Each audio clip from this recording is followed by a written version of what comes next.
Bonjour à tous et bienvenue dans cette nouvelle analyse. Aujourd'hui, j'ai envie de vous proposer une analyse un petit peu différente de ce que j'ai fait les fois d'avant. Aujourd'hui, je vais vous proposer une analyse vraiment stratégique et plutôt macro-stratégique, je dirais. Donc vraiment, on ne va pas rentrer dans les détails, on va juste voir deux points importants d'une stratégie, de la tactique, on va dire, en simple homme, sur un vrai match de grand terrain. On va se concentrer sur la stratégie macro, on va dire, comment faire pour gagner un match en changeant une chose dans la stratégie. D'accord? Ça, c'est le premier point qu'on va regarder.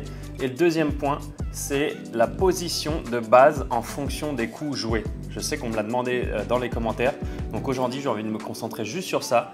Il y aura très peu de technique, évidemment, je ne peux pas m'en empêcher d'en parler, mais je pense que je vais essayer de diminuer au maximum les conseils techniques et vraiment me focaliser sur ces deux points-là. D'accord? La macro-tactique, on va dire, qu'est-ce qui, vous verrez sur le match, en un conseil a permis à David de me battre et qu'est-ce qui fait qu'on va se placer plus ou moins loin de la bande du filet ou du fond du court en fonction des coups que l'on a joués et que l'adversaire risque de jouer aussi en face. Ok? Allez, c'est parti, on est parti pour cette analyse.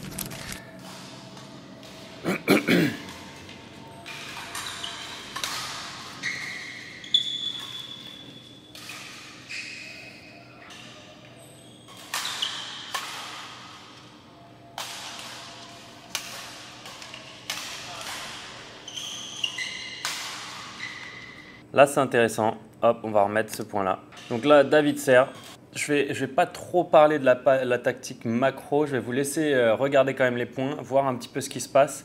Et ensuite, je vous dirai ce qui a vraiment changé entre les deux premiers sets, même s'il n'y a pas tous les points du set, enfin des sets, entre les deux premiers sets et le dernier set. Je vous dirai quand c'est le troisième set et quand étaient les deux premiers sets aussi. Là, quand David a le t-shirt Le Vert des Académies, c'est le premier set. En tout cas, ce qui est sûr, c'est que les deux premiers sets, on fait un match normal avec David et je gagne, je sais plus combien exactement, mais c'était 21-15, 21-13, quelque chose comme ça. Et ensuite, à la pause, je lui dis qu'est-ce qui s'est passé David? Pourquoi est-ce que je te bats alors que je ne m'entraîne pas? Je vous dirai un peu plus en détail, mais en gros, il me dit tu t'anticipes tous mes coups, tu vois tout ce que je fais, tu es tout le temps partout.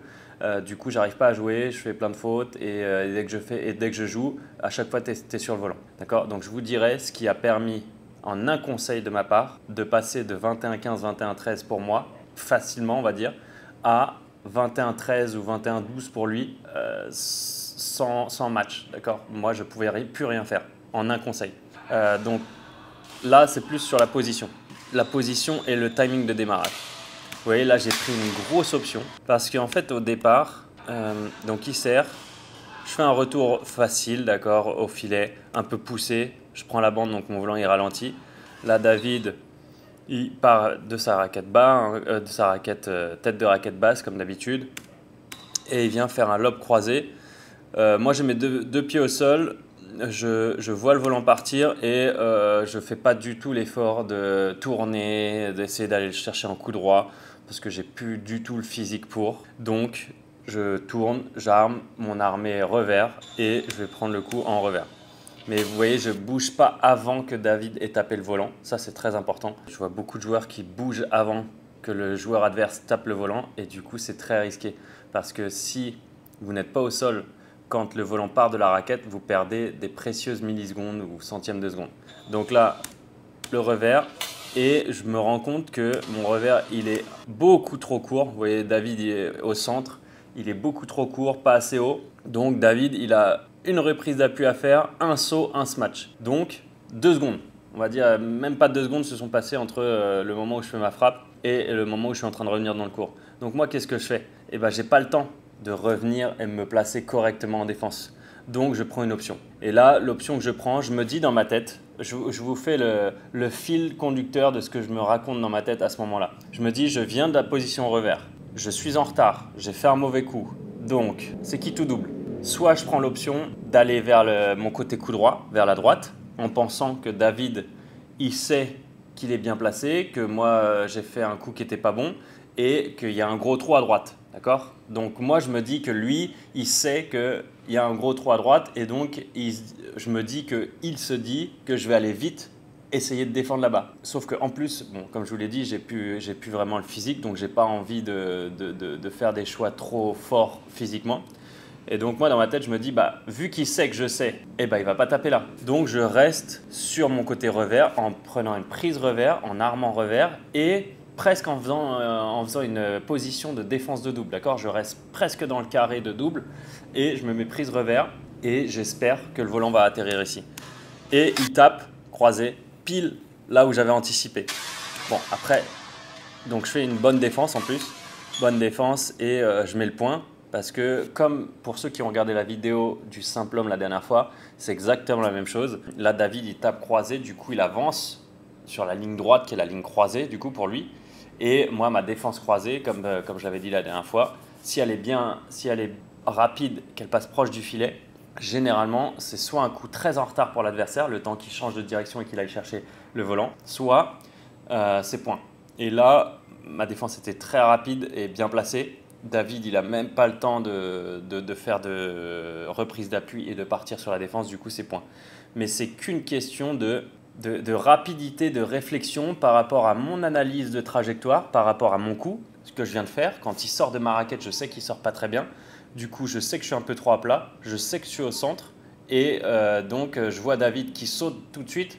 Là, c'est fini. Ça ne sert à rien de… Alors soit, oui, vous pouvez bouger et essayer d'avoir le droit, mais vous serez en mouvement quand vous allez devoir prendre le volant, donc un peu plus difficile. Soit je me dis, je m'arrête ici, je suis sur sa frappe croisée, et puis j'espère qu'il va taper croisé. Et c'est ce qui s'est passé. Mais si j'avais… Donc en fait, j'avais une chance sur… En fait, la meilleure chance, je dirais, la meilleure chance sur les trois que j'avais. Donc les trois options, c'était soit je m'arrêtais à l'endroit où j'étais, c'est ce que j'ai fait. Je prends ma prise revers et j'attends le smash croisé. Soit j'essaie de me repositionner en défense pour essayer d'avoir les deux côtés. Donc là, de toute façon, je n'avais pas le temps. Donc j'aurais été en mouvement quand il tapait. Donc une défense très difficile à faire si je l'avais touché. Et la troisième option, c'était je courais sur le droit, de l'autre côté, côté prise coup droit. Pareil, j'aurais été en mouvement. Donc en fait, la meilleure option des trois, c'était celle de rester là sur place. Et ça, c'est évidemment, c'est de l'expérience, beaucoup d'expérience de jeu et aussi de la stratégie par rapport à qu'est-ce qui va me permettre d'inverser la tendance et pas juste de remettre le volant sans vraiment pouvoir faire mal à mon adversaire. D'accord ? Voilà ce qui se passe dans ma tête à ce moment-là.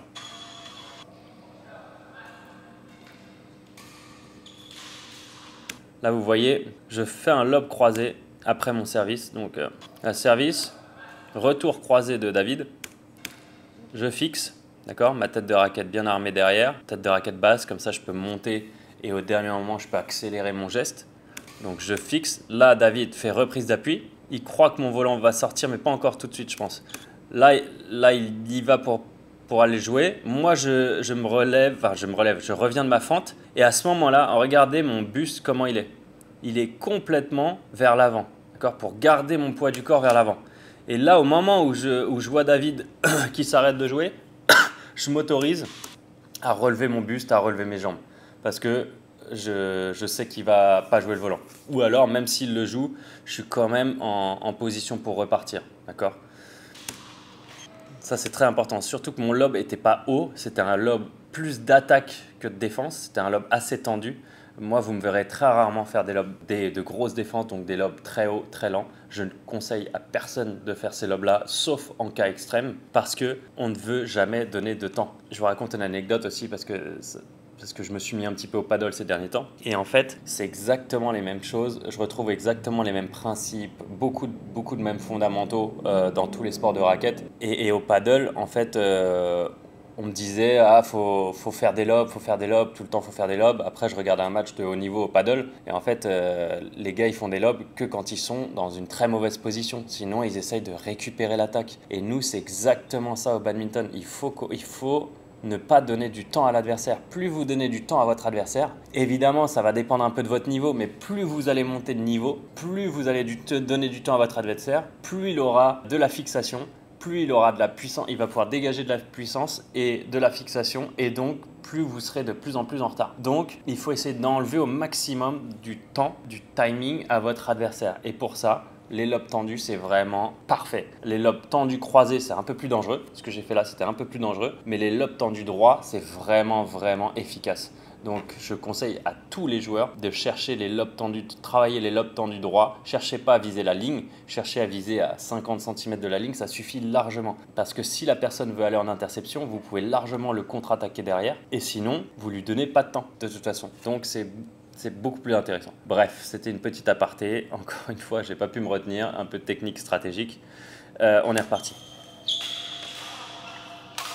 Là, vous voyez, là, j'ai fait un service. David, il doit avoir un niveau à peu près, pour le niveau français, il doit être N2. Je pense que ça doit être à peu près à ce niveau-là. Et là, sur le service d'avant, je varie énormément mes services. Je varie les zones, je varie la hauteur et je varie la puissance de service. Pourquoi? Parce que je ne veux pas que mon adversaire il s'habitue à un service tout le temps. Donc là, sur le service d'avant, j'ai fait un service très fort au corps de David, donc entre les prises. Et vous avez vu son retour, on va le revoir si vous voulez.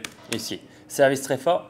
David, il avance dans le volant avec les jambes, mais il n'avait pas prévu que mon service soit aussi fort. Donc en fait, il avance, mais du coup, la distance qu'il devrait avoir, parce que la bonne distance, c'est toujours d'être le plus loin possible quand on vient frapper le volant. Là, il se retrouve à avancer, mon volant arrive très vite, et du coup, il n'a pas le temps de taper devant lui. Il est obligé de revenir et de taper un peu comme il peut. Et donc, il me donne un coup extrêmement facile derrière pour venir finir.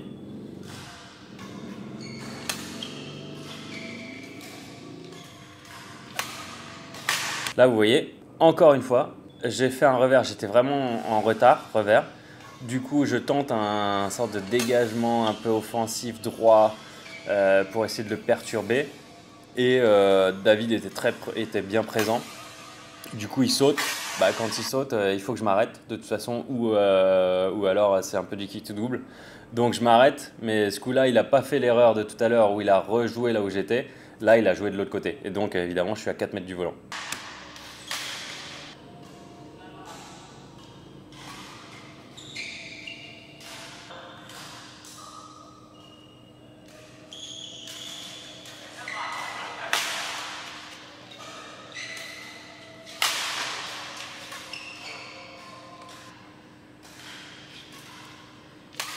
Là, vous voyez, David, il saute, il prend le volant, il n'est pas très bien placé. Du coup, il me donne souvent, en fait, sur les 2 premiers sets, David joue un peu vite. Et, et du coup, il joue souvent en première intention. Et alors que moi, je prends généralement le volant beaucoup plus bas que David, mais je joue rarement en première intention.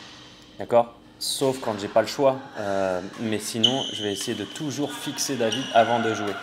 Et lui, c'est pas tout le temps le cas. C'est même rarement le cas sur les 2 premiers sets. Du coup, c'est vraiment ça qui fait la grande différence, c'est que vous allez voir entre le premier, le deuxième et le troisième set,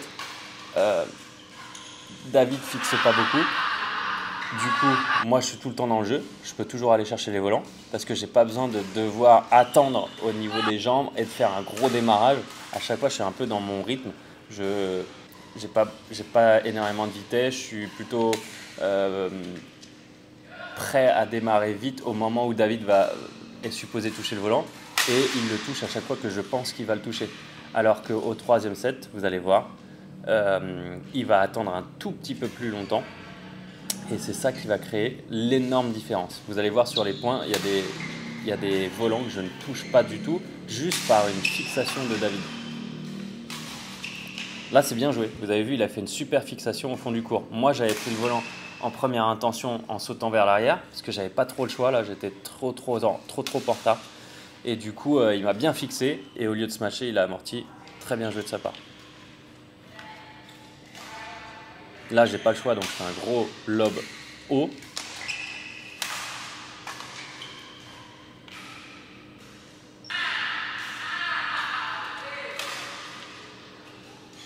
Là, je fais un pied frappe pour essayer de revenir le plus vite possible dans le court. Là, David, il rate son geste. Donc moi, je peux m'engouffrer dedans. Là, il joue sur ma zone favorite qui est le filet. Et un peu en première intention. Là, il m'a fixé. Et j'avais prévu plutôt un retour long. Et il a joué court. Du coup, il marque le point. Très bien joué.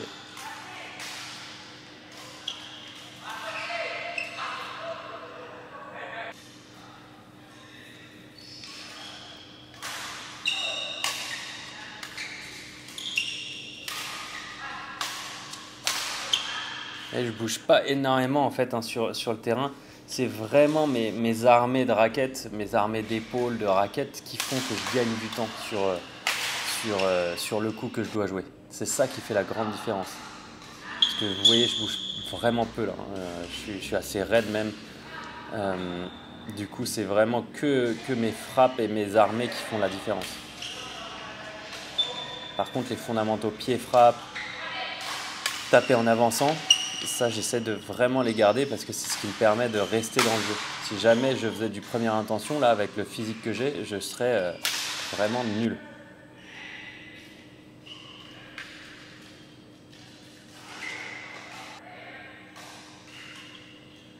Et regardez un petit peu la position. Si vous pouvez, la position, vous voyez là, je joue au filet proche du fil, je reste très haut dans le court avec ma position de départ. Là pareil, j'ai rejoué croisé assez proche du fil, je reste proche du filet. Et si jamais je serre loin, là je vais plutôt avoir tendance, je serre loin avec beaucoup de vitesse, je vais plutôt avoir tendance à anticiper un coup automatique rapide au fond du court. Donc là vous voyez, j'ai gardé ma jambe droite derrière par exemple pour anticiper le lob croisé automatique.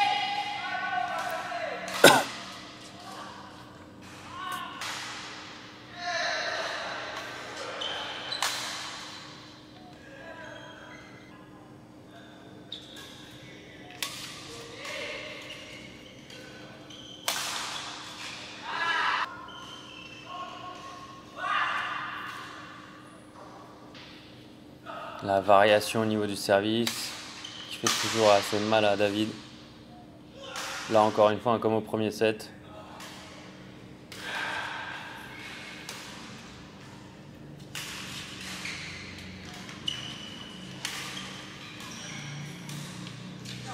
La grosse fixation au fond du court, du coup qui fait que David pense que je vais taper fort. Ici là, j'ai une grosse fixation.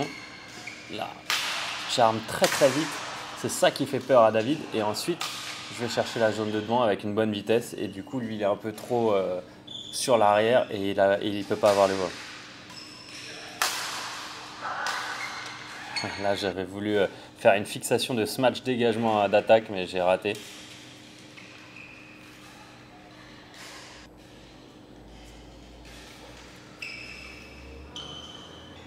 Celui d'avant, il est intéressant. Parce qu'on l'avait vu aussi, on l'avait vu avec Ryan et Gabin, celui-là, sur la vidéo d'analyse du simple homme que j'ai faite il y a quelques temps. Regardez la différence où là, vous avez David qui fait un service flic. Moi, au lieu de sauter en première intention, je fais un petit pas d'ajustement d'abord. Et ensuite, je tape. Mon pied, il vient tout de suite toucher le sol juste après avoir tapé. Donc là, j'ai tapé un peu en l'air. Mon buste est extrêmement en avant pour pouvoir repartir très vite. Mon pied est perpendiculaire à la ligne où je veux retourner. Mon gouvernail, donc mon pied arrière, est perpendiculaire à la ligne où je veux retourner. Surtout pas droit, sinon c'est votre tendon d'Achille qui risque, vous risquez une grosse blessure au tendon d'Achille. Donc toujours avoir le pied perpendiculaire. Et là, j'arme encore très vite pour venir fixer David, lui faire croire que je peux jouer au filet, je peux taper croisé, droit. Et en fait, je tape au centre. Voilà, c'est toujours un peu la zone difficile ici au niveau de l'épaule du bras à raquette. Tac, là, David, c'est bien. Dommage, il fait une erreur au filet. Là, il me donne encore une fois, vous voyez, c'est exactement la stratégie que je vous avais dit aussi la dernière fois. C'est que là, je serre. David, il joue proche du fil.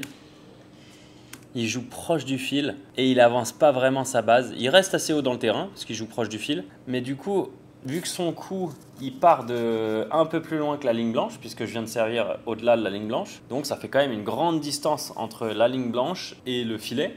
Donc le volant, il est obligé de monter pour ensuite passer le filet. Et moi, tout ce temps où il est en train de monter, j'ai largement le temps de faire ma reprise d'appui et de partir pour être en bonne position pour faire mon pied frappe, être armé, donc faire croire à David que je peux lober ou jouer au filet. Donc il ne peut pas vraiment anticiper. Et du coup, j'ai aucune pression, donc je suis assez tranquille. Et c'est la zone que j'adore jouer. Donc il me donne, entre guillemets, un super bon filet. Et là, moi, je reste très très haut dans le cours. Je suis quasiment sur la ligne blanche. Donc je mets énormément de pression physique à David. Et donc pour lui, c'est très dur de refaire un contre-amorti droit derrière.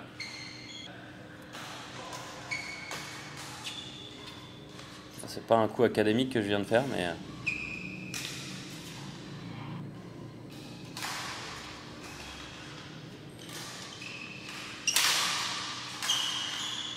Là, vous voyez, c'est trop simple, entre guillemets.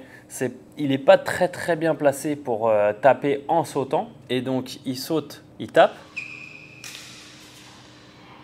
Moi, je sais que j'ai largement de la place devant parce qu'il est en l'air quand il tape. Regardez, tac, tac, là, il est complètement en l'air. Il tape en arrière, vraiment comme Ryan et Gabin la dernière fois. Moi, je suis bien positionné en défense, plutôt prise revers, attente au centre, tête de raquette basse, jambes fléchies, buste en avant. Hop, il fait son coup. Il vient juste d'atterrir que son volant, il touche déjà ma raquette. Donc là, je fais ma défense croisée comme d'habitude et il est extrêmement en retard. Donc soit il remet un volant, non, soit il fait une faute. Mais c'est encore une fois la même chose. Taper en l'air, c'est intéressant que quand on est très bien placé. Ou alors qu'on est sûr de marquer plus de points que d'en perdre. Mais de toute façon, sur le long terme, c'est pas intéressant de toute façon parce que physiquement c'est dur. Et plus vous allez jouer contre des adversaires bons, à moins que vous ayez un smash à 450 km/h, ça passera pas.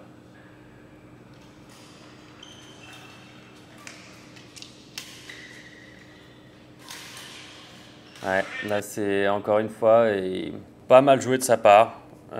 C'est juste qu'il a cru qu'il finirait le point là-dessus et il faut toujours se dire que c'est jamais fini un point. Et là on le voit très bien, hein, il arrête complètement de jouer après son rush.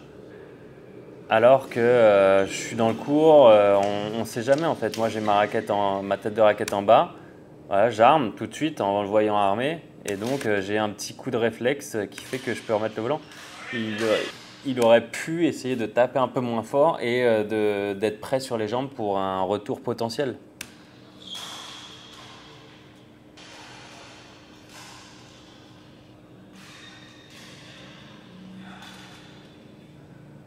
Ah, c'était ce lob-là là, dont je vous parlais tout à l'heure, le lob droit. Vous voyez, David, il fait un bon coup. Et moi, je suis très en retard avec mon démarrage de chèvre là. Et du coup, le meilleur lob que je puisse faire, c'est un lob droit ou centre de demi-terrain ou centre. Pour pas trop ouvrir d'angle et me donner du temps. Parce qu'en fait, si David va le chercher, s'il veut faire un croisé, la trajectoire est très longue. Donc moi, ça me donne plus de temps pour aller chercher un croisé. Et s'il rejoue sur le droit, moi, je viens du droit, donc c'est beaucoup plus simple en termes de timing de faire un lob droit. Et c'est beaucoup plus compliqué pour le joueur en face de faire une belle interception et d'avoir beaucoup d'angles. Alors que si j'avais fait un lob croisé, là, c'est extrêmement difficile pour le défenseur. Là, je reprends l'option, encore une fois, du lob droit, tendu. Et David, il saute, il tape. Et c'est hyper dur de contrôler un volant quand on est en l'air et quand on veut taper encore plus. Et il le met dehors.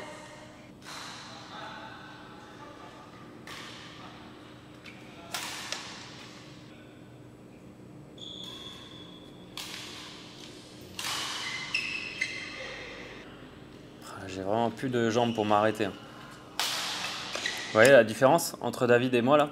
Je fais un retour assez loin. Là, David fait un bon lob, comme je vous disais juste avant. Lob droit, assez tendu. Moi, au lieu de faire comme David à sauter en saut chinois, taper le volant en l'air, je fais une technique de demi-retard, j'appelle ça, où je garde mon pied gauche au sol et je viens faire juste un saut pied joint presque avec le pied droit. Et c'est lui, au moment de l'impact, mon pied droit il est déjà au sol. Je suis déjà en train de faire un pied frappe simultané. Comme ça, mon buste il est vers l'avant. Je suis déjà en train de vouloir revenir. Et donc je mets beaucoup de poids dans le volant aussi parce que j'ai tout le poids de mon corps qui rentre dans le volant avec ma raquette. Donc c'est un volant lourd qui arrive dans la raquette de David. Et en plus, je suis déjà en train de revenir dans le terrain. Donc là, même si David met le volant, je suis quand même bien placé. D'accord ?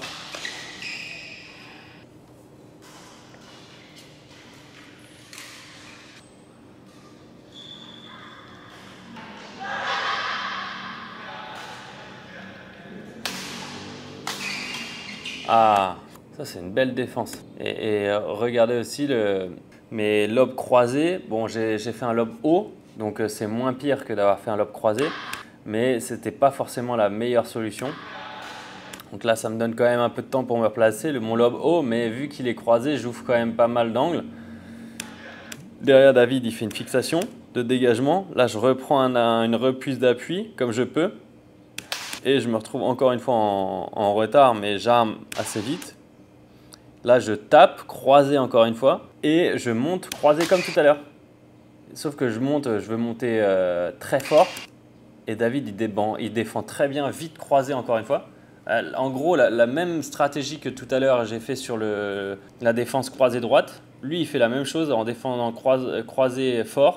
Et moi, je suis complètement pris par sa défense. J'ai même pas le temps de réagir sur les jambes. Point direct pour David.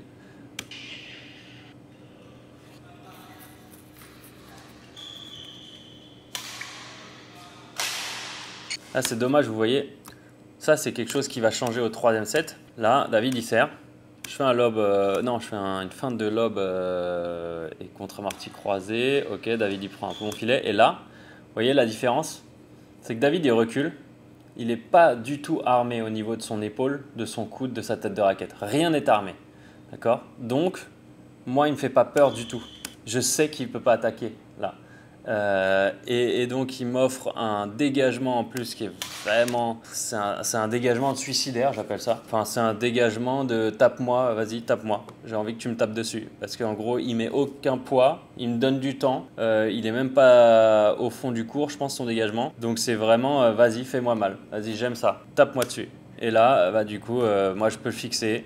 Et je peux taper où je veux, en fait. Je peux taper où je veux, je peux le fixer. Donc, c'est vraiment pas un bon coup de sa part.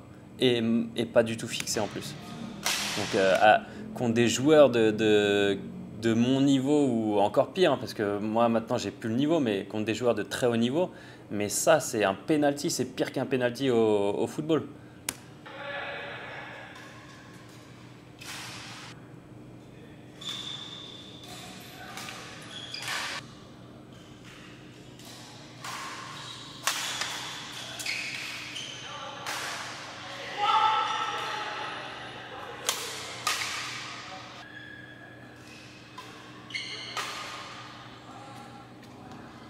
Là, c'était bien fixé de sa part. Ouais, là, la différence. On le voit tout de suite, hein, de toute façon. Dès qu'il me fixe, je suis vraiment pas bien. Parce que j'ai aucune reprise d'appui. C'est hallucinant. Donc là, il arme assez vite sa raquette. Il passe vite derrière en croisé. Moi, là, le temps que je reprenne ma reprise d'appui de chèvre, on va dire, je suis complètement en retard. Et là, je fais exactement la même chose que lui avant.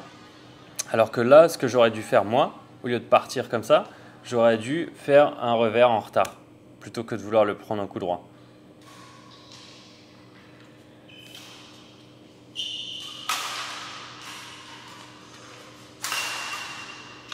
Voilà, et là, il a de la chance, hein, il s'en sort bien David, hein, parce que c'est exactement ce qu'on a vu tout à l'heure aussi. Donc je fais mon lob droit, comme je vous l'ai dit, lob droit avec pas mal de vitesse, un peu tendu, pour faire partir mon adversaire, pour qu'il saute et qu'il tape. Moi, je me replace vite en défense et j'attends que ça qu'il tape. Et il tape croisé ce coup-là. Donc là, il ouvre encore plus l'angle du court pour moi taper droit. Sauf que je cherche un peu trop près de la ligne et je le mets dehors. Mais c'était vraiment pas un bon choix stratégique de la part de David.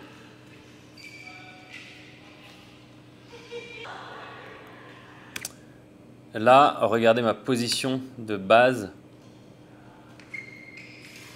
Donc là, hop, croisé. Là, je fais un contre-amorti droit.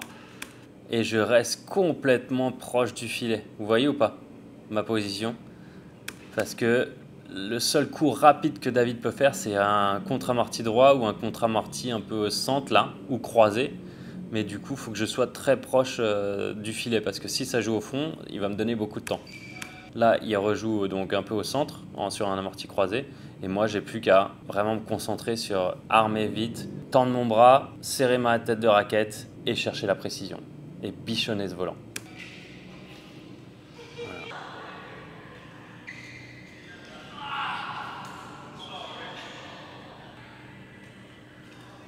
Ah, là, c'est le troisième set. Donc là, je viens de donner les conseils stratégiques à David de prendre le volant plus tard et me fixer beaucoup plus. Et vous allez voir ce qui va se passer. Donc là, vous voyez, il le prend un peu plus bas. Hop, il le prend plus bas, il le tape plus tard. Encore, il le tape, mais c'est 10 millièmes de seconde plus tard, hein, c'est tout. Hein. C'est pas énorme. Mais ça va faire une énorme différence. Vous voyez, là, j'ai pris une option. Moi, j'ai mis ma jambe droite derrière parce que il n'avait pas joué, en fait, David. Donc, j'ai fait quelque chose. Et puis, en plus, il a joué là où j'étais pas. Bon, heureusement, il fait une faute, mais...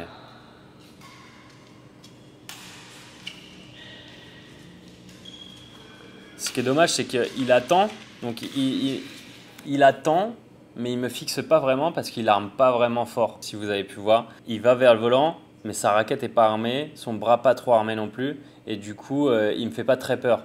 Par contre, il me fait attendre, ça c'est sûr, puisque le volant il part pas. Donc ça me fait quand même mal. Là, c'est très bien joué de sa part. Et au lieu de se précipiter à vouloir faire un sauce match ou à faire quelque chose ou à faire un dégagement, là il prend un peu plus de temps, il vient se baisser avec son dos derrière et il vient chercher un reverse slice contrôlé. Et voilà, il marque le point direct parce que moi je suis trop loin et j'ai pas du tout la reprise d'appui pour aller chercher ça. Là, exactement ce qui s'est passé. Donc David il a pris le volant plus tard en bas. Il fait un lob alors que moi j'avais dû m'arrêter juste avant. Bah, impossible, je saute, mais je fais un bras roulé en espérant avoir le volant, mais impossible. Là, pareil, à chaque fois vous me voyez, je fais des fautes que je faisais pas au premier set et deuxième set parce qu'à chaque fois je suis et je prends 2G, 3G dans les jambes à chaque fois pour la reprise d'appui et je peux plus en fait. Donc ça change tout. Vous allez détruire les jambes de vos adversaires si vous fixez et vous allez avoir des points extrêmement faciles, gagnés. Hop, là c'est pareil, il fixe bien. Et bam, après il est bien en jambes en plus pour... il avait bien fait un coup d'après là.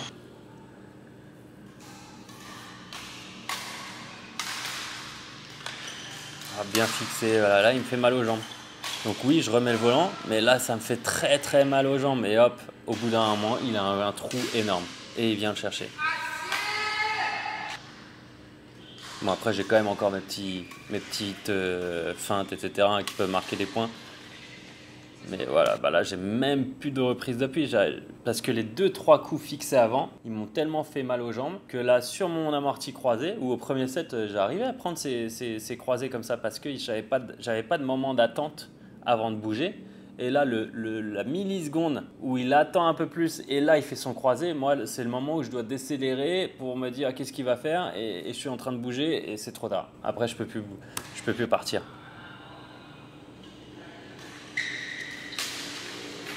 Oh là, l'appui encore, vous voyez comment j'ai appuyé fort au sol pour essayer de reprendre l'appui. Et derrière, je fais une faute. Ah, là, c'est moi qui l'ai bien fixé.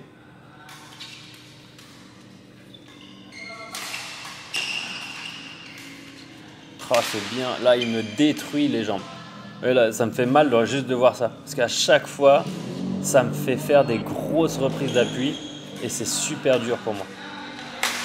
Là, je suis encore complètement à l'arrache parce qu'il a un peu plus attendu avant de frapper.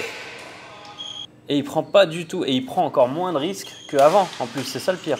C'est qu'il est plus safe dans son jeu et il me fait beaucoup plus mal.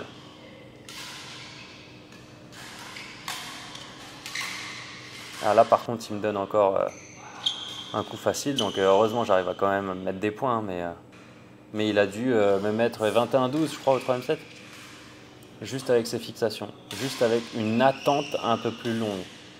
C'est pas vraiment des fixations, c'est plus attendre pour arrêter votre adversaire, pour l'arrêter et ensuite vous taper.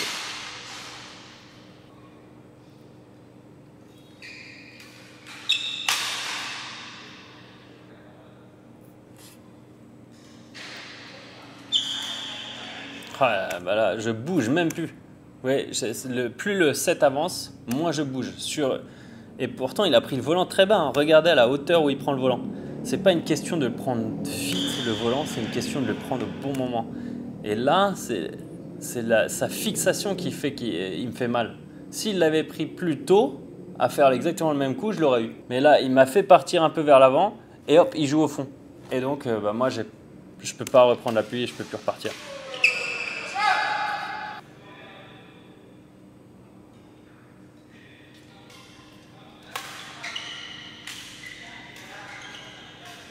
Là, bien fixé de sa part, bien fixé de sa part. Ouais, et voilà, je peux pas prendre l'appui. C'est juste des détails qui font la différence.